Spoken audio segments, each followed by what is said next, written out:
Hi, this is a tutorial for how to log on to Raz Kids at home. Step one will be to open internet browser, and in the web address field type Raz Kids, Razkids, and you'll be given some search results. You're looking for www.razkids.com. And once you're at the main login page, there's a big green button that says Kids Login. You're going to click that large green button.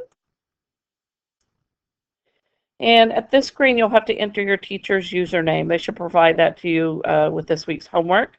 For today's demonstration, we'll use Mrs. Gunderson's username.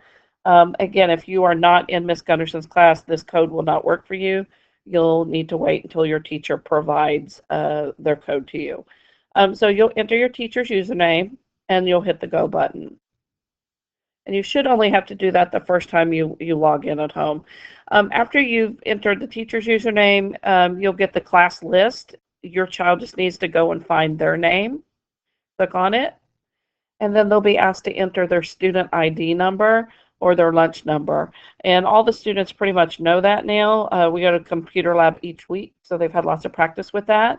But if for some reason they forgot it or you need it, just contact your teacher and they should be able to get it for you.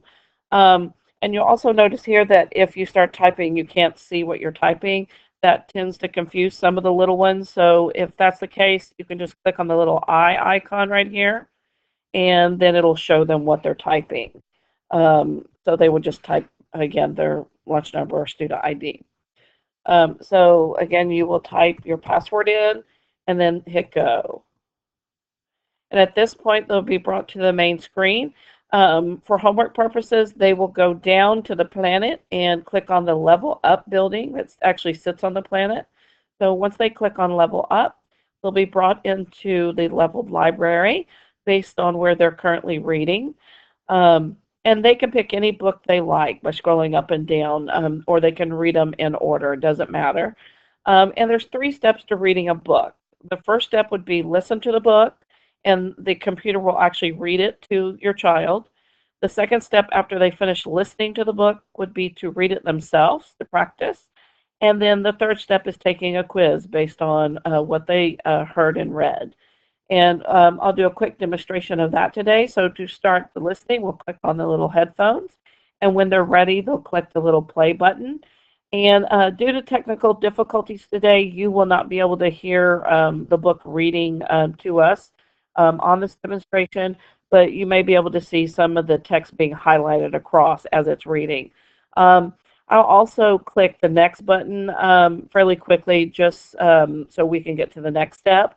But basically, to start the book, your child will hit play and they'll do nothing else. Now, there will be next buttons at the bottom, but your child has been taught that when they're listening, they don't hit the next button. They let the book finish. So we'll hit play.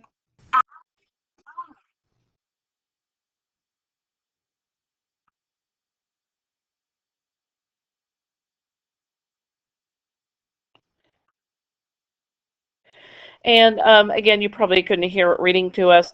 Um, if at any point they need to stop, they can just click on the book somewhere, or there's a play pause button here at the top. But um, for demonstration purposes, we're not going to listen to the whole book since you can't hear it anyway.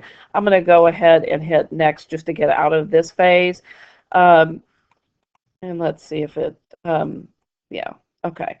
And it actually let me, sometimes if you read a book too quickly or the student forgets and they hit the next and next and next and they don't really listen to the book, the system may give them a message that says, uh-oh, you listened to the book or you read the book too quickly. You need to go back and read it or listen to it again. This one didn't do that, but sometimes they do. So now that we've listened to it, the second stage would be to go try read it ourselves. And so we would click on the little book icon. And this is where sometimes your students will sit here and wait for it to start reading to them. Well, it's not going to because we're supposed to be reading ourselves now. And so to turn the page, we hit next. And we proceed to try to read it ourselves. And if they hover over the mouse, you'll see that the words are highlighted. They can use that as a pointer. The other great thing is if they get stuck on a word, let's say they are trying to sound out a word and they just can't figure out the word. If they hover their mouse on it and highlight it and they click on the word, will get a little speaker. And if they click the speaker, it will actually tell them the word. So then they can continue reading on. And then after they read that page, they can go to the next page and so on. And again, anytime they get stuck with a word, they can click on it, hit the little speaker icon, and the computer will tell them what the word is. So they'll read it all the way through until they're done. And again, I'm surprised this one didn't tell me I read it too quick. But so we've listened, we've read, and final stage is to take the quiz. And so they would click on that.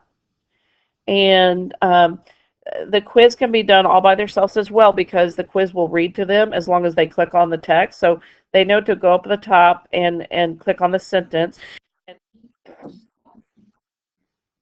and it will be read to them. And then the same thing with the choices. They can actually click on the text of each choice, and the computer will read aloud to them what it says. So this will be read aloud. They come down and pick the choices. Once they know the choices, they can pick their answer by clicking on the actual little bubbles. And after they've picked their answer, they hit next. And they would do the same thing. Click on the question, click on the choices to hear the choices, and then select the bubble that they like. Um, and I'm just going to pick some. Sometimes they hit the next button too quick. And I'll show you what happens. I'm just going to pick an answer. I'm not really reading this. Haven't read, didn't listen to the book myself, so we'll see what happens. But you'll notice I'm done through question 5, but there's no next button. And sometimes they may need your help here. They'll say, it won't let me finish the quiz. I don't know why. And it's because we skipped a question up here. We hit the next button too fast earlier. And so you could say, well, we missed this question. We could go back and answer it. And you'll see that the done button here will not be lit up done because we haven't answered all the questions. Um, so now that we've answered all the questions, you'll see the done's highlighted. They can click done here, or a lot of us have just trained them to keep hitting next until they get done down here.